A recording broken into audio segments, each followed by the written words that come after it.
வணக்கம் அன்பான நேயர்களே, ஞானப்பிரகாசம் டாக்கிற்கு மீண்டும் உங்களை வரவேற்பதில் மகிழ்ச்சி. நான் உங்கள் தொகுப்பாளர் ஞானப்பிரகாசம். நான் உங்கள் தொகுப்பாளர் குழலினி. இன்னைக்கு நாம ஒரு ரொம்ப சுவாரஸ்யமான விஷயத்தை பத்தி ஆழமா பார்க்க போறோம். சித்தர் போகரோட போகர் 7000 நூல்ல இருந்து சில பாடல்கள் நமக்கு கிடைச்சிருக்கு. மேலோட்டமா படிக்கும்போது இது ஏதோ ஒரு ரசாயன செய்முறை மாதிரி தெரியுது. வெடியுப்பு சேநீர்னு ஒரு திரவத்தை எப்படி தயாரிக்கிறதுன்னு சொல்லுது. ஆனா கேள்வி என்னன்னா, போகர் உண்மையில என்ன சொல்ல வர்றாரு? வெறும் மருந்து மட்டும்தானா, இல்ல இந்த வார்த்தைகளுக்கு பின்னாடி வேற ஏதோ ஆழமான ரகசியம் இருக்கா? வாங்க, இந்த சித்தர் பாடலோட ஒவ்வொரு வரிக்குள்ளேயும் ஒளிஞ்சிருக்கிற அர்த்தத்தை தேடி ஒரு பயணம் போலாம். ஆமா, நீங்க சொன்னது ரொம்ப சரி. சித்தர் பாடல்களோட அழகே அதுதான் சொல்லலாம். அதுக்கு பரிபாஷைன்னு ஒரு பேர் இருக்கு. அதாவது ஒரு மறைபொருள் மொழி. இது மத்தவங்களுக்கு புரியக்கூடாதுன்னு செஞ்ச ரகசியம் இல்ல. இந்த ஞானம் தகுதியான ஆட்களுக்கு மட்டும் போய் சேரணுங்கிற ஒரு பாதுகாப்பு ஏற்பாடு. அதனால அவங்க சொல்ற ஒவ்வொரு பொருளுக்கும் 2 அர்த்தம் இருக்கும். ஒன்னு புற உலகத்துல இருக்கிற பொருள், இன்னொன்னு நமக்குள்ள இருக்கிற ஒரு குணம். நாம இன்னைக்கு இந்த 2 அர்த்தத்தையும் இணைச்சுதான் பார்க்க போறோம். கேட்கவே ரொம்ப ஆர்வமா இருக்கு. அப்போ முதலடியா அந்த செய்முறைக்கு என்னென்ன பொருட்கள் தேவைன்னு போகர் சொல்றாருன்னு பாப்போமா? இதோ அந்த முதல் பாடல். சாற்றவே வெடியுப்பு செய்நீர் ஒன்று, தயங்காதே நாற்காய்ச்சல் 5ஆங் காய்ச்சல், மாற்றவே பலம்பத்து கல்வத்திட்டு, வகையாகும் சீனமதி 2.5 பலந்தான், போற்றவே கல்லுப்பு பலமும் ஒன்று, பொங்கமாம் பூநீரு பலந்தான் ஒன்று, தோற்றவே சத்தியென்ற சாரம் ஒன்று, துடியான பழச்சாற்றால் அரைத்திடாயே. இந்த மர்மமான பாடல் வரிகளை ஒரு துப்பறிவாளன் மாதிரி ஆராய்ந்து இதுக்குள்ள மறைஞ்சிருக்கிற அறிவியலை வெளிக்கொண்டு வர்றதுதான். தயாரா? கண்டிப்பா. இது ரொம்ப சுவாரஸ்யமான ஒரு புதிர். ஆமா. ஏன்னா இதுல இருக்கிற ஒவ்வொரு வார்த்தைக்கும் மேலோட்டமான அர்த்தம் ஒண்ணு, ஆழமான அறிவியல் அர்த்தம் இன்னொன்னு இருக்கும். நாம இத வெறும் வரிகளா பார்க்காம ஒரு ரகசிய குறியீட உடைக்கிற மாதிரி அணுகுனா அந்த காலத்துல இருந்த அறிவியல் பார்வை எவ்வளவு நுட்பமானதுன்னு நமக்கு புரியும். அருமை. அப்போ முதல் குறியீட்டை உடைக்கலாம். இதோட தலைப்பு பாருங்க. சரக்கு வைப்புகளுக்கு செய்நீர் அப்படின்னு இருக்கு. அதுக்கு கீழே வெடியுப்பு செய்நீர் அப்படின்னு போட்டிருக்கு. ஆமா. இந்த செய்நீர், சரக்கு வைப்பு, வெடியுப்பு, இந்த வார்த்தைகளை கேட்கும் போதே ஏதோ ரகசிய சங்கேத மொழி மாதிரி இருக்கு. இதுக்கு என்ன அர்த்தம்? நீங்க சரியா சொன்னீங்க. இது சங்கேத மொழிதான். ஒவ்வொன்னா பார்க்கலாம். முதல்ல வெடியுப்பு. சரி. இது பொட்டாசியம் நைட்ரேட், அதாவது பொட்டாசியம் நைட்ரேட் எனப்படும் ஒரு வேதிப்பொருள். ஒரு நிமிஷம், வெடியப்புனாலே எனக்கு வெடிமருந்து தயாரிக்கிற பொருள் தானே ஞாபகம் வருது. ஆமா, கரெக்ட். ஆபத்தான ஒரு ரசாயனத்தை எதுக்கு ஒரு மருத்துவ செய்முறையில பயன்படுத்துறாங்க? நல்ல கேள்வி. இதுதான் அந்த கால அறிவியலோட அழகு. ஒரே பொருளுக்கு பல முகங்கள் இருக்குன்னு உங்களுக்கு தெரிஞ்சிருக்கு. ஓ. இந்த வெடியுப்பு ஒரு பக்கம் வெடிமருந்துக்கு அடிப்படை பொருளா இருந்தாலும் இன்னொரு பக்கம் இதை ஒரு சக்தி வாய்ந்த மருந்தாகவும் உணவை பதப்படுத்தவும் பயன்படுத்தியிருக்காங்க. அப்படியா? அதோட அளவையும் அதை எப்படி சுத்திகரிக்கிறோம் என்பதையும் பொறுத்து அதோட குணம் பூர்த்தியா மாறும். ஒரே பொருள் அழிவுக்கும் பயன்படும், ஆக்கத்துக்கும் பயன்படும். அப்போ ஒரே கத்தி காய்கறி வெட்டவும் பயன்படும், குத்தவும் பயன்படும்ங்கிற மாதிரி இது. சரி, அடுத்த வார்த்தை செய்நீர். அது என்ன? செய்நீர்னா வெறும் தண்ணீர் இல்ல, இது ஒரு விசேஷமான திரவம். விசேஷமான திரவமா? ஆமா. நாம நல்ல காஃபி போட சுடு தண்ணீர் பயன்படுத்துறோம் இல்லையா? அது காஃபி தூளை நல்லா கரைச்சு அதோட உண்மையான சுவையையும் வாசனையும் வெளியே கொண்டு வரும். ஆமா.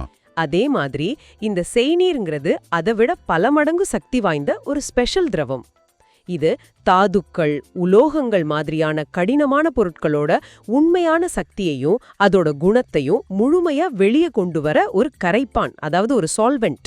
வாவ். அப்ப வெடியுப்பு செய்நீர்னா பொட்டாசியம் நைட்ரேட்ல இருந்து தயாரிக்கப்படுற ஒரு சூப்பர் சால்வெண்ட்னு சொல்லலாமா? சரியா சொன்னீங்க. சரி, கடைசியா அந்த சரக்கு வைப்பு, அது என்ன? காயகல்ப மருந்துகள் தயாரிக்கிறது, சில உலோகங்களை இன்னொரு உலோகமா மாத்திர ரசவாதம் பண்றது, இதெல்லாம் இதுக்குள்ளதான் வரும். அப்போ இந்த தலைப்புங்கிறது வெறும் பெயர் இல்ல, அது முழு செய்முறையோட ஒரு சுருக்கம் மாதிரி. ஆமா. அதாவது கடினமான ரசவாத செய்முறைகளுக்கு தேவையான வெடியுப்பிலிருந்து தயாரிக்கப்பட்ட ஒரு சக்தி வாய்ந்த திரவம். தலைப்பே ஒரு முழு உலகத்தை திறந்து காட்டுது. மிகச்சரி. இந்த சக்தி வாய்ந்த செய்நீர் எப்படி தயாரிக்கப்படுதுன்னு அந்த முதல் வரி நமக்கு சொல்ல ஆரம்பிக்குது இல்லையா? ஆமா. வாங்க முதல் வரிக்குள்ள போகலாம். முதல் வரி, சாற்றவே வெடியுப்பு செய்நீர் ஒன்று, தயங்காதே நாற்காய்ச்சல் லந்தங்காய்ச்சல். இதுல தயங்காதே நாற்காய்ச்சல்னு சொல்றாங்க. 4 முறை காய்ச்சணும்னு சொல்றது ஒரு அறிவுறுத்தல் மாதிரி இல்ல, ஒரு கட்டளை மாதிரியே இருக்கு. தயங்காதேன்னு ஏன் அவ்வளோ அழுத்தம் கொடுக்கணும்? இது ஒரு உளவியல் ரீதியான அறிவுறுத்தல். இந்த மாதிரி பழைய செய்முறைகள்ல காய்ச்சுதல் என்பது வெறுமனே சூடுபடுத்துறதில்ல, அது ஒரு பொருளை சுத்திகரிக்கிற செயல்முறை. சுத்திகரிக்கிற முறையா?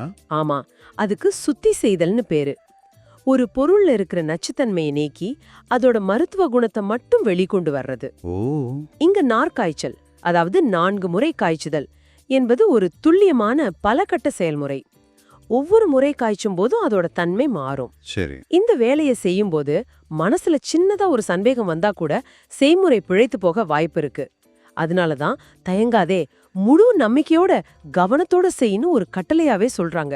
மனசும் செய்முறையும் ஒன்னா இணையணும்னு சொல்றாங்க. சுவாரஸ்யமா இருக்கு. சரி, அதுல லந்தங் காய்ச்சல்னு ஒரு வார்த்தை வருது, அது என்ன? லந்தங் காய்ச்சல்ங்கிற வார்த்தை தான் இந்த வரியில இருக்கிற மர்மம். இது ஒரு குறிப்பிட்ட காய்ச்சும் முறையா கூட இருக்கலாம். சில நேரங்கள்ல ஒரு பொருளை நேரடி நெருப்புல வைக்காம மணல் நிரப்பன ஒரு பாத்திரத்துக்குள்ள வச்சு மறைமுகமா சூடுபடுத்துவாங்க. எதுக்காக அப்படி? வெப்பம் சீரா பரவுறதுக்காக. அது மாதிரியான ஒரு சிறப்பு முறையா கூட இருக்கலாம். இல்லனா ஒரு குறிப்பிட்ட கால அளவு வரைக்கும் ஒரு குறிப்பிட்ட எரிபொருளை வச்சு காய்ச்சணும்னு சொல்ற ஒரு குறியீடாகவும் இருக்கலாம். ஓஹோ. எது எப்படியோ இது ஒரு சாதாரண செயல்முறை இல்ல, ஒரு பலகட்ட நுணுக்கமான சுத்திகரிப்பு முறைங்கிறது மட்டும் இதுல இருந்து தெளிவா தெரியுது. ஓகே, அப்போ முதல் படி வெடியுப்பை எடுத்து அதை ஒரு குறிப்பிட்ட லந்தங் முறையில மன உறுதியோட 4 தடவை காய்ச்சி சுத்திகரிக்கணும். ஆமா, இதுக்கு அப்புறம்தான் அசல் செய்முறையே ஆரம்பிக்குது.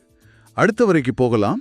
மாற்றவே பழம்பத்து கல்வத்திட்டே வகையாகும் ஷீனக்கத்தி 2½ பழந்தான். இதுல நிறைய புது வார்த்தைகள் இருக்கு. பலம், கல்வம், ஷீனக்கத்தி. இங்கதான் செய்முறையோட வேதியியல் பகுதி ஆரம்பிக்குது. முதல்ல பழம். இது ஒரு பழைய கால எடை அலகு. எடை அலகு. ஆமா, ஒரு பழம் என்பது ஏகதேசம் 35 கிராம். அப்போ பழம் 10னா 10 பழம், அதாவது சுமார் 380 கிராம். சரி. அடுத்தது கல்வம். இது மருந்துகளை நல்லா மையா அரைக்க பயன்படும் கல் உரல். ஓ, அந்த மருந்து அரைக்கிற கல்லு. அதேதான். ஆக நாம முதல்ல காய்ச்சி வச்ச 350 கிராம் சுத்தமான வெடியுப்ப கல்வத்துல போட்டு அரைக்க சொல்றாங்க. சரி, 350 கிராம் வெடியுப்ப கல்வத்துல போட்டு அதோட ஷீனக்கத்தி 2½ பழம் சேர்க்க சொல்றாங்க. ஷீனக்கத்தின்னு சொல்றாங்க. கத்திங்கிற வார்த்தை இருக்கிறதால இது ஏதோ கூர்மையான பொருளா, இல்ல இது ஒரு பொருளோட குறிப்பு பெயரா? கூர்மையோ குறிக்கல. இது சீனக்காரம்ங்கிற வார்த்தையோட ஒரு திரிபு. சீனக்காரம்? ஆமா, சீனக்காரம் அல்லது படிகாரம், அதாவது ஆலமை தான் அப்படி சொல்றாங்க. இன்னைக்கும் தண்ணிய சுத்திகரிக்க நம்ம படிகாரத்தை பயன்படுத்துறோம். ஆமா, பயன்படுத்துறோம். அப்போ 350 கிராம் வெடியுப்பு கூட 2½ பழம், அதாவது 87.5 கிராம் படிகாரத்தை சேர்க்க சொல்லியிருக்காங்க.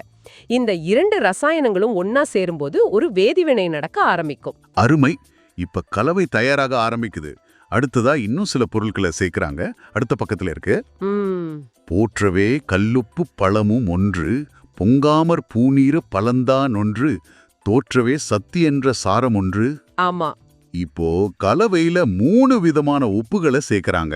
நாம சாதாரணமா பயன்படுத்துற கல்லுப்பு, நிலத்துல இருந்து கிடைக்கிற பூநீரு, அப்புறம் ரொம்பவே சக்தி வாய்ந்த சத்தி என்ற சாரம்.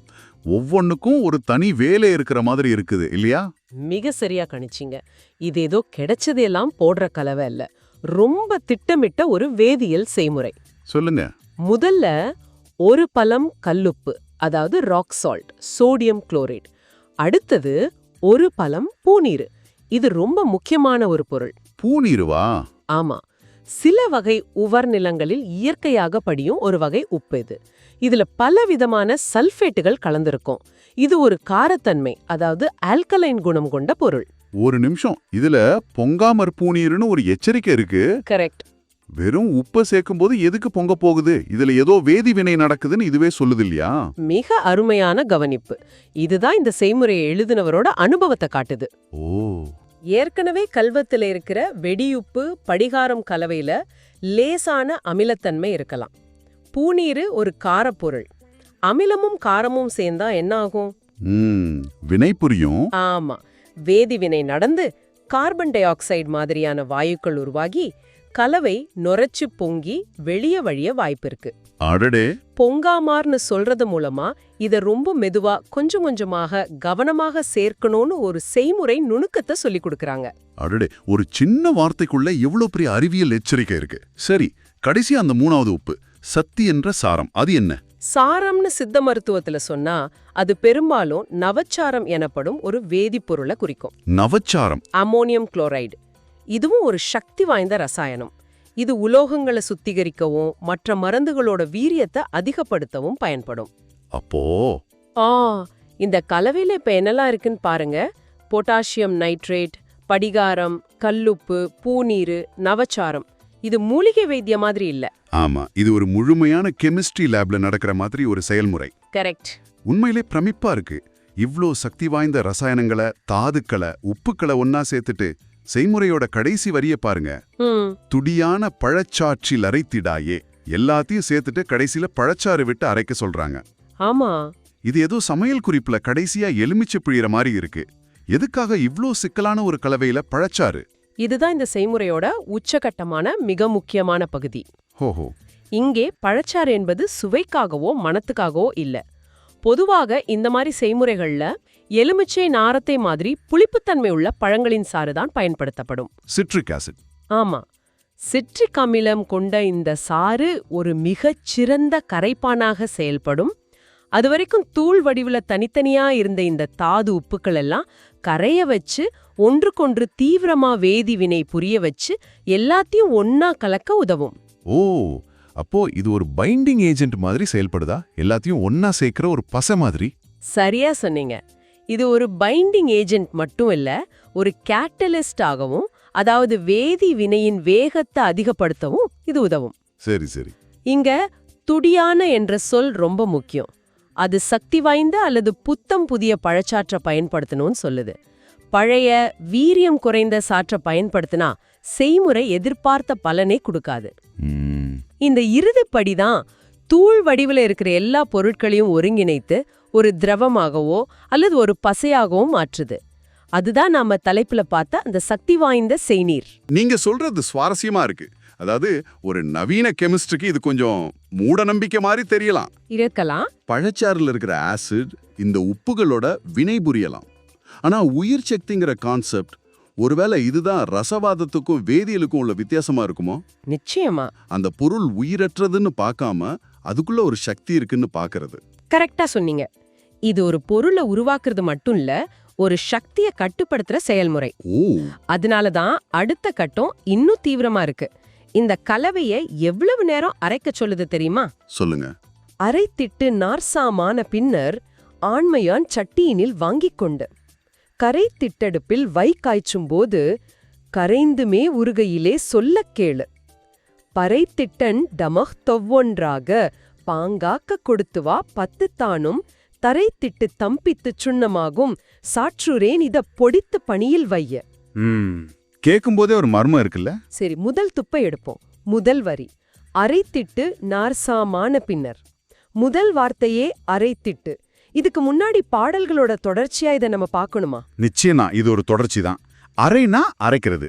அரைத்திட்டுங்கிறது ஒரு வினைமுற்று, அதாவது அரைச்சு முடிச்ச பிறகு அப்படின்னு அர்த்தம். ஓ, ஒரு செயல் முடிஞ்சிருச்சுன்னு சொல்றதுக்கு. ஆமா, ஒரு செயல் முழுமையா முடிஞ்சு அடுத்த கட்டத்துக்கு தயாராயிடுச்சுன்னு குறிக்குது. ரசவாதத்துல ஒவ்வொரு படியும் ரொம்ப முக்கியம். ஒன்னு சரியா முடிஞ்சாதான் அடுத்ததுக்கு போகணும். அதை உறுதி செய்யதான் அரைத்திட்டுன்னு அழுத்தமா சொல்றார். சரி, அரைச்சு முடிச்சாச்சு. அடுத்த பகுதி நார்ச்சாமம். இதுதான் எனக்கு ரொம்ப சுவாரஸ்யமா இருக்கு.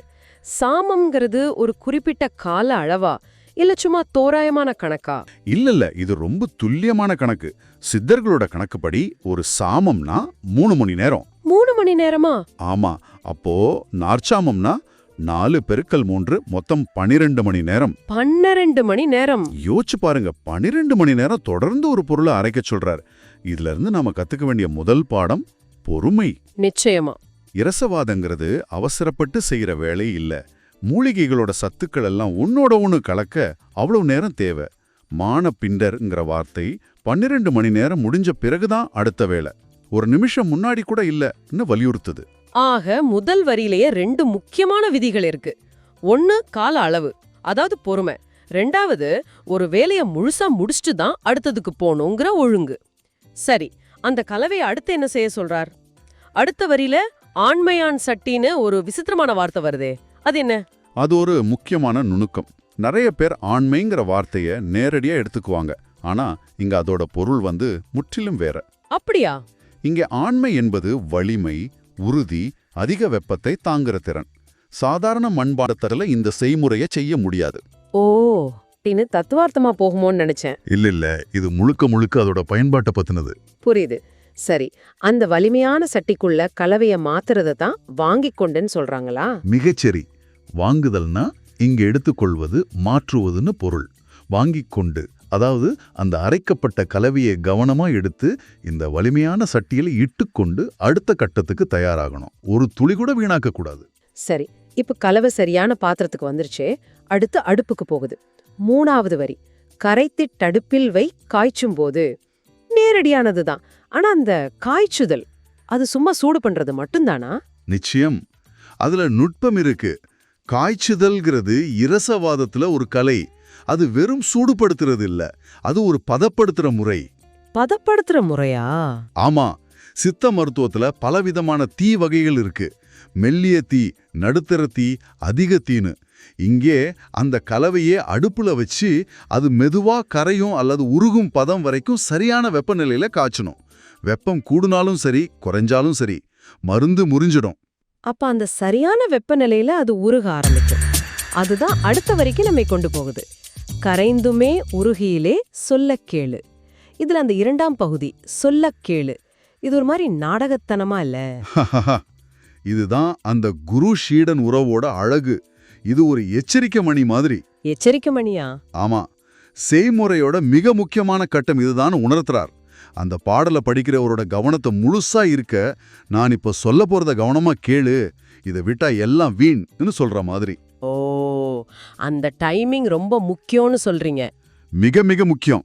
அந்த கலவை உருகி சரியான பதத்தில் இருக்கிற அந்த ஒரு தருணம், அந்த தருணத்துல தான் அடுத்த வேலையை செய்யணும். ஒரு நொடி தாமதிச்சாலும் செய்முறை மொத்தமா பிழைச்சிடும். ஆஹா, அந்த முக்கியமான தருணம் வந்துருச்சு. சித்தர் சொல்ல போற அந்த ரகசியம் என்ன? அடுத்த 2 வரிகள். பறைத்திட்டண்டம் தொவ்வொன்றாக பாங்காக கொடுத்துவா 10 தானும். இதுல வாத்திய நம்மள நிறுத்தி யோசிக்க வைக்குது. பறைத்திட்ட அண்டம். அண்டம்னா முட்டைன்னு தெரியும். ஆனா பறைத்திட்ட அப்படின்னா என்ன? இதுதான் சித்தர் பரிபாஷையோட ஒரு சிறந்த உதாரணம். பறைனா தத்துவார்த்தமா ஆதிசக்தியை குறிக்கும். ஆனா இரசவாதத்துல பறைத்திடல்னா ஒரு பொருளை குறிப்பிட்ட மூலிகைகள் மூலமா சுத்தி செய்யறது. சுத்தி செய்யறதா? ஆமா, அதாவது அதோட இயல்பான சக்தியை பன்மடங்கு அதிகப்படுத்துறது, ஒரு மாதிரி எனர்ஜைசிங் பண்றது.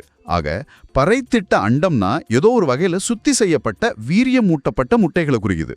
அப்போ இது சாதாரண கோழி முட்டை இல்ல. வாய்ப்பே இல்ல.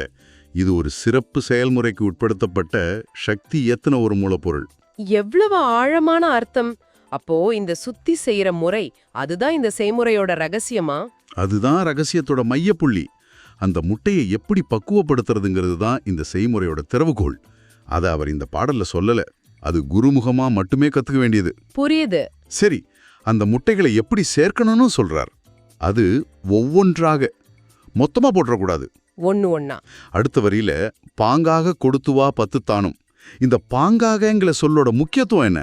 பாங்காகன்னா முறையாக, பக்குவமாக, திறமையா, நேர்த்தியா அப்படின்னு பல அர்த்தம் இருக்கு. அவசரப்படாம நிதானமா செய்ய வேண்டிய செயல்.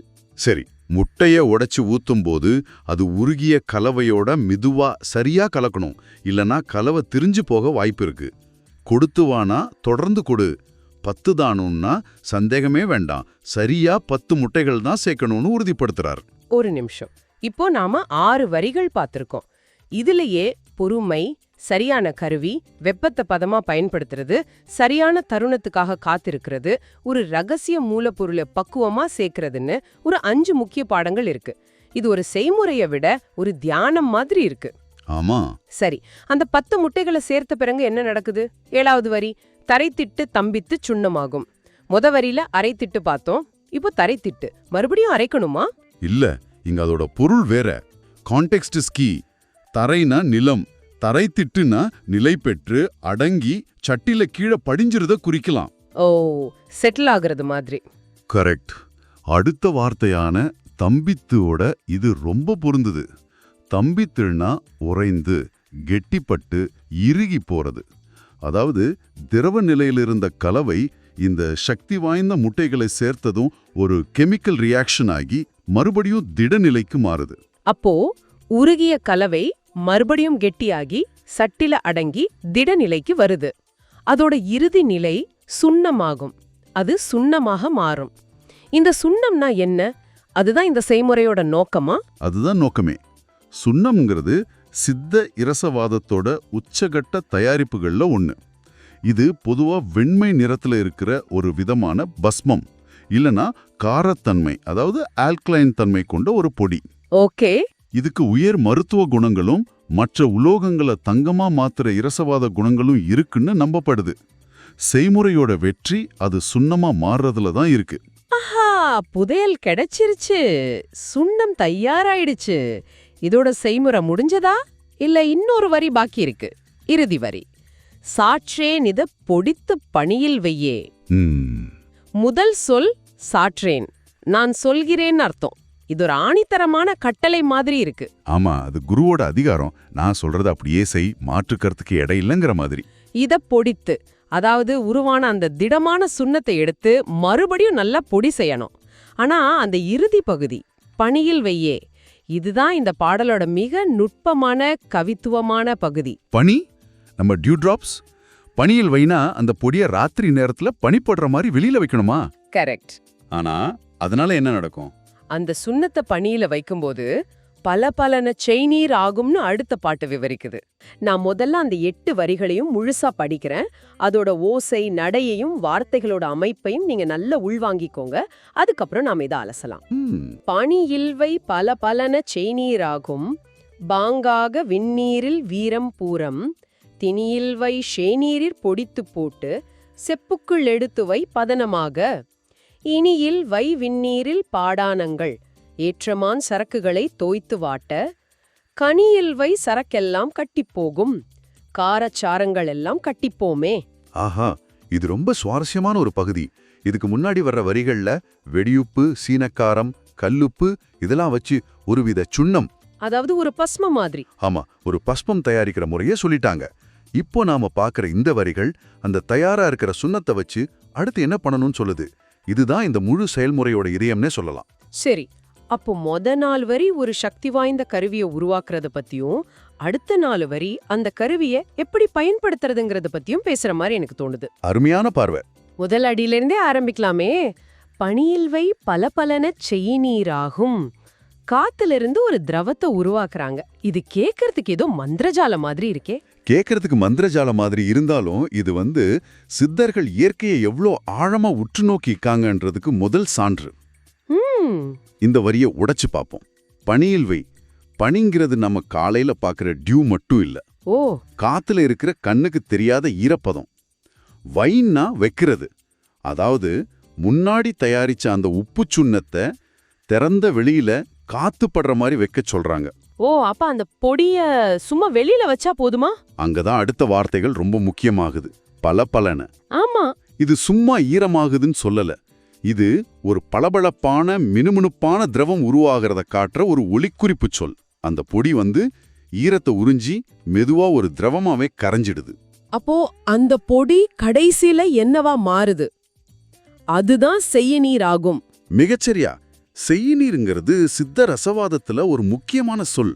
இது ஒரு வீரியமுள்ள செயல்படுற திரவம், ஒரு சக்தி வாய்ந்த கரைப்பான், ஆல்கெமிக்கல் சால்வெண்ட்னு சொல்லலாம். ஆகும்னா உருவாகும். அப்போ முதல் வரியோட முழு அர்த்தம், அந்த உப்பு சுண்ணத்தை பனில வைக்கும்போது அது காத்துல இருக்கிற ஈரத்தை இழுத்து ஒரு பளபளப்பான திரவமா கரையும்.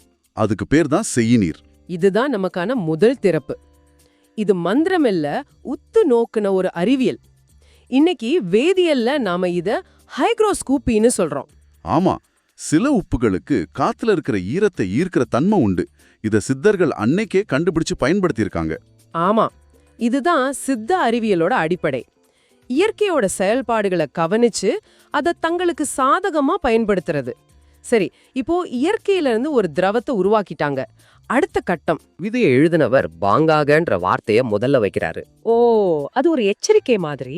ஆமா, நேர்த்தியாக, மிக கவனமாக, திறமையாகன்னு அர்த்தம். அடுத்த வேலையை ரொம்ப ரொம்ப ஜாக்கிரதையா செய்யணும். ஏன்னா நீங்க சொன்ன மாதிரி அவங்க சேர்க்க போற பொருட்கள் சாதாரணமானவை இல்ல. எதுல சேர்க்கறாங்க? விண்ணீரில். இது இந்த நீரில் அப்படிங்கறதோட சுருக்கம் தானே? அதேதான், நாம இப்போ காத்துல இருந்து தயாரிச்ச அந்த செய்நீர்ல என்ன சேர்க்கறாங்கன்னா வீரம், பூரம். இந்த வீரம் பூரம்னா என்னது?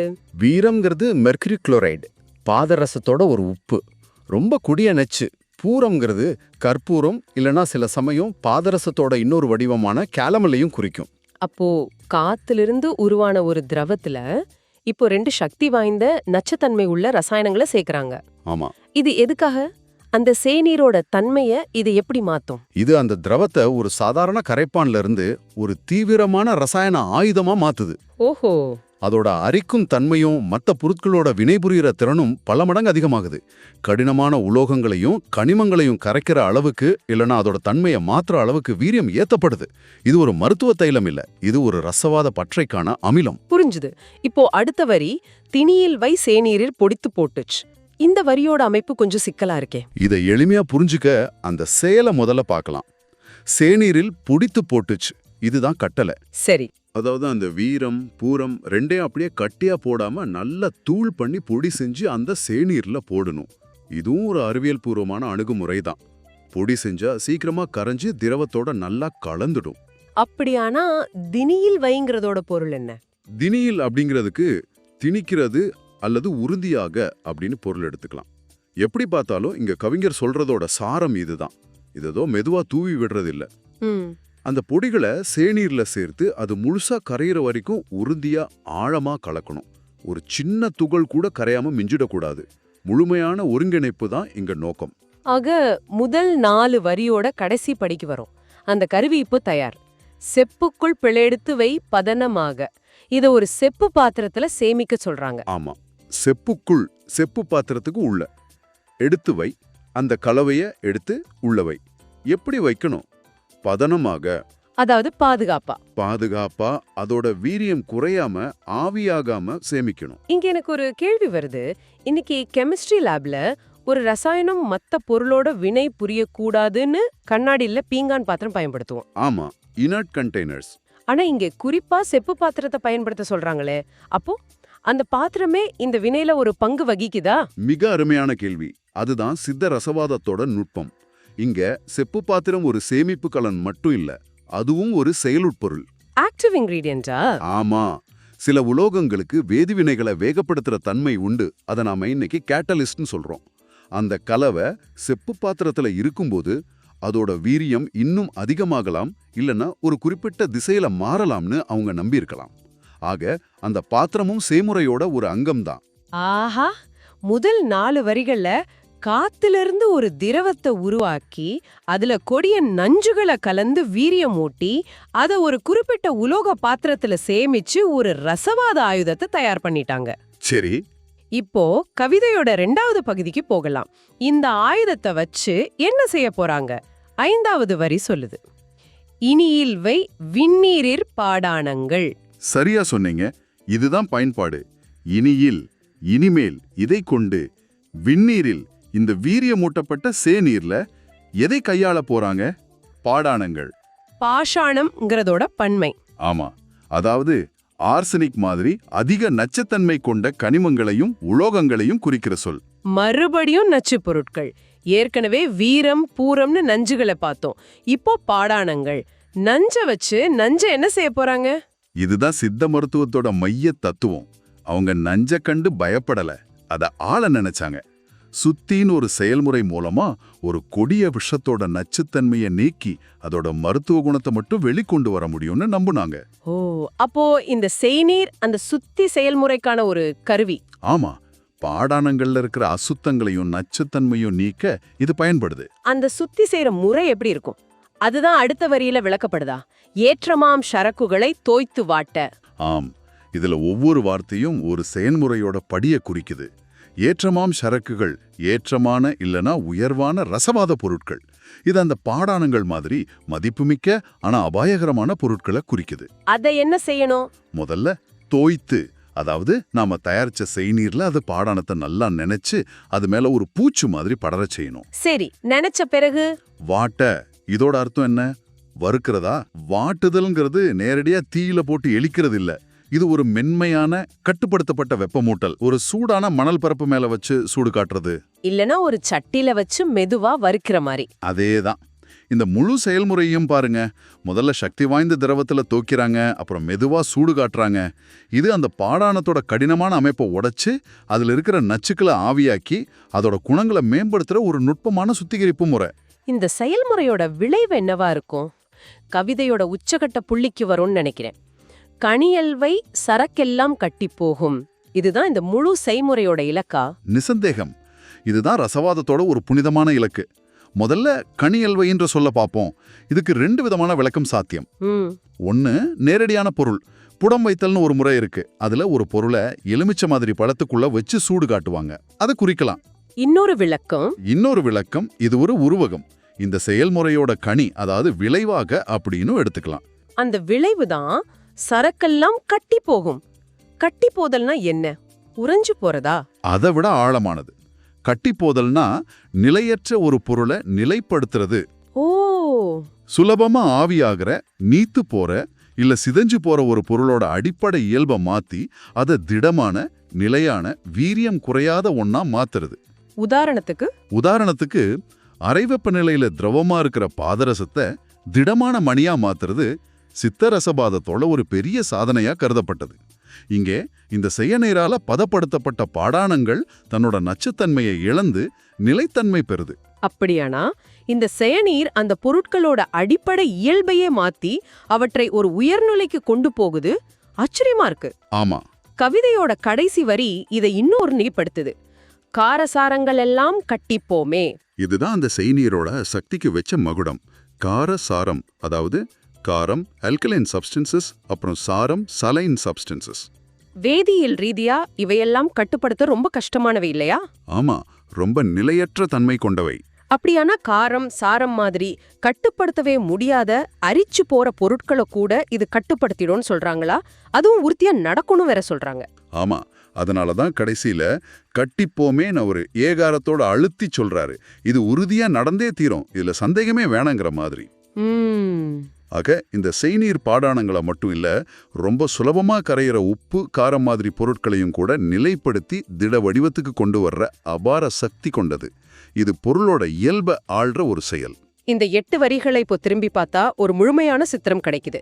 காத்துல இருக்கிற ஈரத்தை சேகரிச்சு அதுல கொடிய நஞ்சுகளை கலந்து ஒரு செப்பு பாத்திரத்துல வச்சு வீரியம் மூட்டி, ஆமா, அந்த திரவத்தை கொண்டு மத்த நச்சு பொருள்களை சுத்திகரிச்சு ஆவியாகி போற, கரைஞ்சு போற பொருள்களை கூட திடமான, நிலையான பொருள்களா மாத்திர ஒரு முழுமையான ஆழமான செயல்முறைய விளக்குது. இதுல நம்ம கவனிக்க வேண்டியது, இது வெறும் செய்முறை குறிப்பு மட்டும் இல்ல, இது சித்தர்களோட உலக பார்வையை காட்டுது. சரி, அவங்க இயற்கைய, பனி, கனிமங்களை உப்பு, உலோகங்களை செம்பு, அப்புறம் செயல்முறைய வாட்டுதல் எல்லாத்தையும் இணைச்சு ஒரு பொருளோட இயல்பையே மாத்த முடியும்னு நம்பினாங்க. ஓ, கட்டிப்போதல்ங்கிறது வெறும் வேதியியல் மாற்றம் இல்ல, அது ஒரு தத்துவமும் கூட.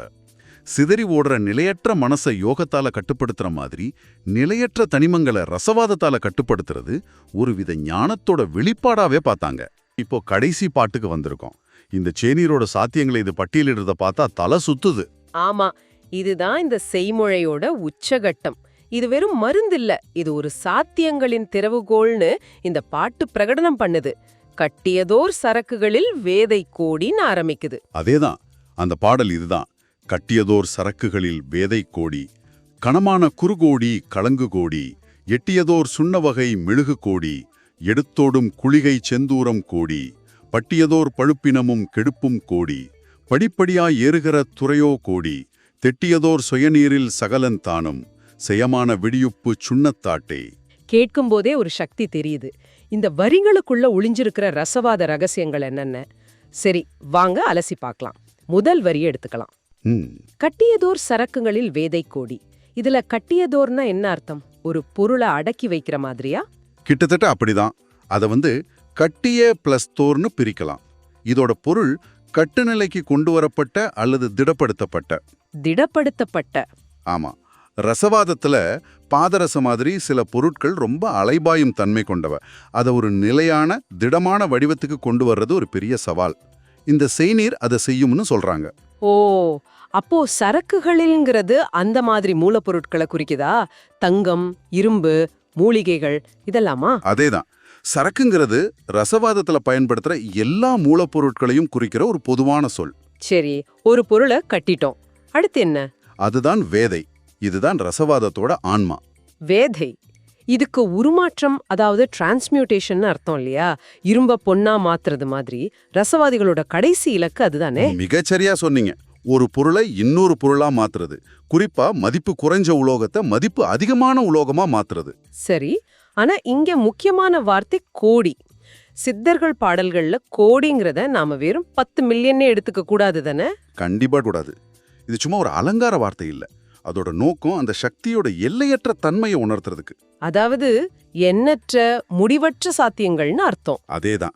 ஆக இந்த முதல் பகுதி சொல்ல வர்றது என்னன்னா, இந்த செயநீரை வச்சு மூலப்பொருட்களை திடப்படுத்தி அது மூலமா கோடிக்கணக்கான உருமாற்றங்களை செய்ய முடியும். அடேங்கப்பா, ஒரு திரவத்துக்குள்ள இவ்வளவு சக்தியா?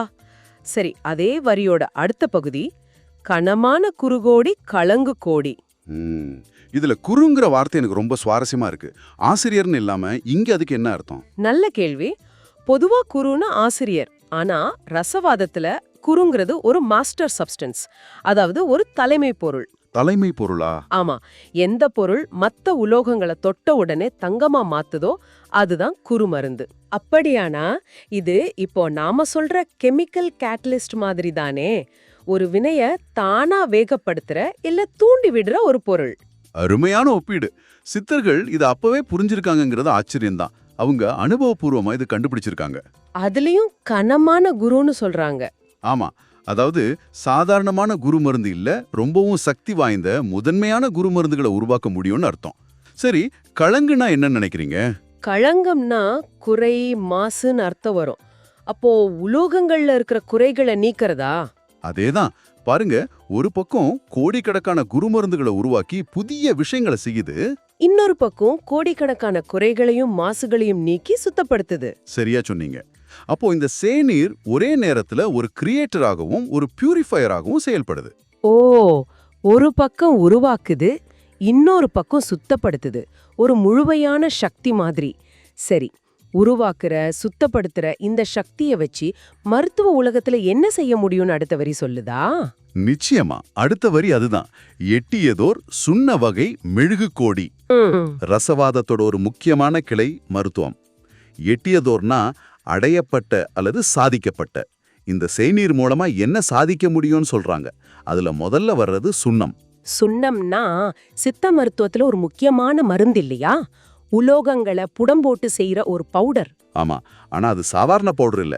உலோகங்களையும் தாதுக்களையும் அதிக வெப்பத்துல பலமுறை எரிச்சு அதோட நச்சுத்தன்மையை நீக்கி உடம்பு சுலபமா ஏத்துக்கிற மாதிரி செய்யப்படுற ஒரு வெண்ணிறத்தூள். இது சித்த மருத்துவத்தோட ஒரு உயர்நிலை மருந்து. ஓஹோ, சரி. அப்ப மெழுகுனா? நம்ம மெழுகுவர்த்தி மெழுகா இல்ல, ரசவாதத்துல ஒரு மருந்தை வெப்பப்படுத்தும் போது அது ஆவியாகி போகாம உருகி மெழுகு மாதிரி ஒரு பதத்துல இருக்கும். இதுவும் ரொம்ப சக்தி வாய்ந்த மருத்துவ குணங்கள் கொண்டது. அப்போ இந்த வரி எண்ணற்ற சுண்ணங்களையும் மெழுகுகளையும் உருவாக்க உதவுதுன்னு சொல்லுது. ஆமா, கேட்கவே பிரமிப்பா இருக்கு இல்லையா? ரொம்ப. இதோட அடுத்த பகுதி எடுத்தோடும் குளிகை செந்தூரம் கோடி. குளிகை செந்தூரம் இதெல்லாம சித்த மருத்துவத்துல நாம அடிக்கடி கேட்கிற பேர்கள். ஆமா, எடுத்தோடும்னா விரைவாக செயல்படும், உடனடி பலன் தரும்னு அர்த்தம். குளிகைனா மாத்திரை. சித்தர்கள் சில குளிகைகளுக்கு அமானுஷ்ய சக்திகள் இருக்குன்னு நம்புனாங்க. அப்படியா?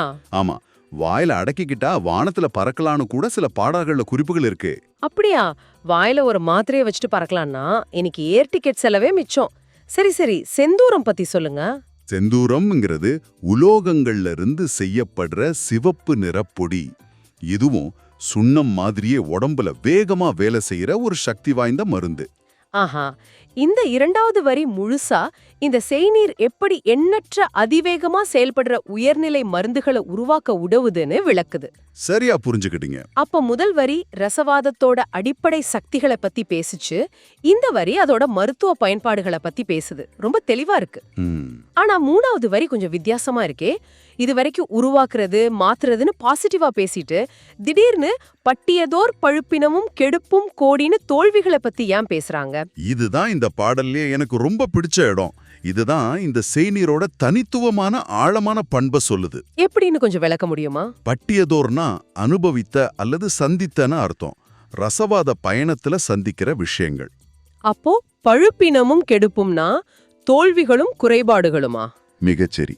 பழுப்புன்னா ரசவாதத்துல செய்முறை சரியா அமையாம போறது, அதாவது ஃபெயிலியர். கெடுப்புன்னா குறைபாடுகள், டிஃபெக்ட்ஸ். ஓ, இது என்ன சொல்லுதுன்னா, இந்த செய்நீர் புதுசா உருவாக்குறதுக்கு மட்டும் இல்ல, ஏற்கனவே செஞ்சு கெட்டுப்போன தோல்வி அடைஞ்ச ரசவாத முயற்சிகளை சரி செய்யவும் பயன்படும். என்னது இது, ஒரு பிழை திருத்தியா? ரெக்டிஃபையர்? அதே வார்த்தை தான், அது ஒரு ரெக்டிஃபையர். இது ரொம்ப ஆச்சரியமா இருக்கு. ஒரு செய்முறையில தப்பு நடந்தா அதை சரி செய்யவும் இதே திரவம் பயன்படுமா?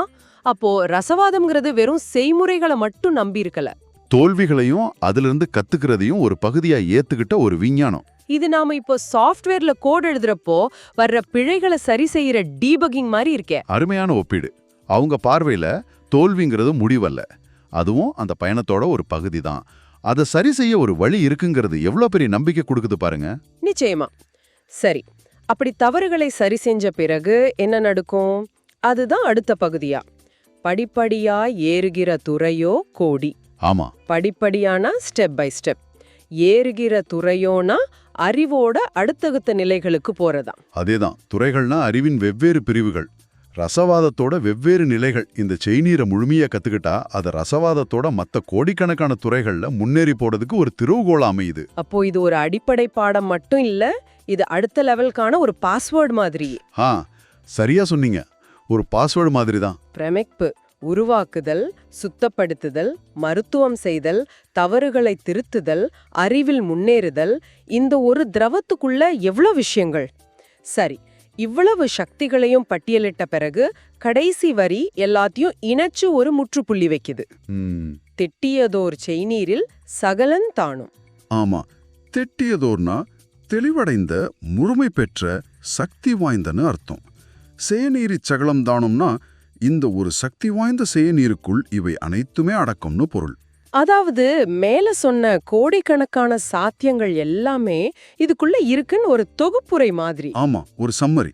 அப்போ இந்த எல்லா பிரம்மாண்டமான சக்திகளுக்கும் மூல காரணம் என்னன்னு கடைசி சொற்கள் சொல்லுதா. செயமான வெடியுப்பு சுண்ணத்தாட்டை.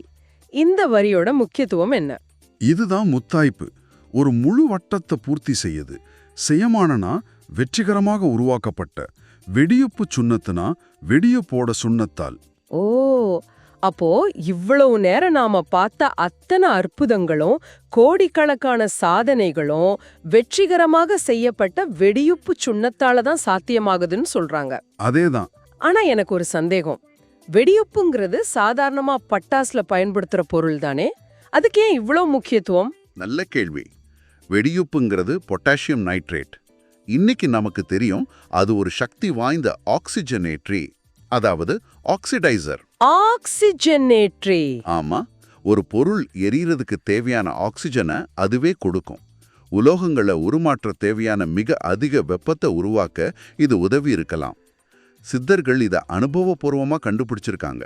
அந்த அடிப்படை பொருள் தான் எல்லாத்துக்கும் ஆதாரம்னு கடைசியில சொல்றாங்க. சரியா சொன்னீங்க. அப்போ அந்த கடைசி வார்த்தை ஆட்டே, அது என்ன அர்த்தம்?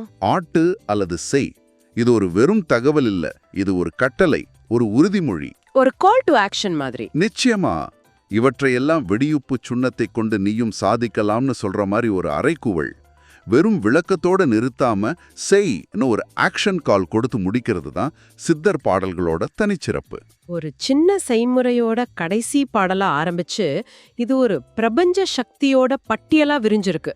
உருமாற்றம், தலைமை பொருள், உயர்நிலை மருந்துகள், தோல்விகளை சரி செய்யறது, அறிவோட அடுத்த கட்டத்துக்கு போறதுன்னு இந்த ஒரு செயநீரோட சாத்தியங்கள் உண்மையிலே மலைக்க வைக்குது. ஆமா, ஆனா சித்தர்களை பொறுத்த வரைக்கும் இது வெறும் வேதியியல் மட்டும் இல்ல, இது ஒரு ஆன்மீக பயணம். ஆன்மீக பயணமா? ஆமா, எப்படி உலோகத்துல இருக்கிற மாசுகளை நீக்கி அதை சுத்தப்படுத்தி தங்கமா மாத்துறாங்களோ, அது ஆன்மாவுல இருக்கிற மாசுகளை நீக்கி அதை சுத்தி செய்யறதுக்கு சமம். ஓ, ஒரு குரு மருந்து அடையிறது ஞானம் அடையிறது மாதிரி. அதனால இந்த பாடல் ஒரு தற்பெருமை இல்ல, இது இயற்கைக்கும் சரியான பயிற்சி மூலமா மனிதனுக்கும் கிடைக்கிற எல்லையில்லா உருமாறும் திறனை பத்தின ஒரு பிரகடனம். ரொம்ப ஆழமான பார்வை. இந்த பாடல் ஆட்டே சேன்னு ஒரு கட்டளையோட முடியுது. இது வெறும் தெரிஞ்சுக்க வேண்டிய தகவல் மட்டும் இல்ல, செயல்பட தூண்டுற ஒரு அழைப்பு. ஆமா, இன்னைக்கே நம்ம கிட்ட இருக்கிற அறுதுரைச்சு நாம என்ன செய்ய முடியும்னு யோசிக்க வைக்குது. இந்த ஆழமான ஆய்வில் நம்மோடு இணைந்ததற்கு நன்றி. நன்றி. நமது துறைகளில் நாம் உருவாக்க காத்திருக்கும் செயநீர்கள் என்னவாக இருக்கும் என்ற கேள்வியுடன் இந்த உரையாடலை நிறைவு செய்கிறோம்.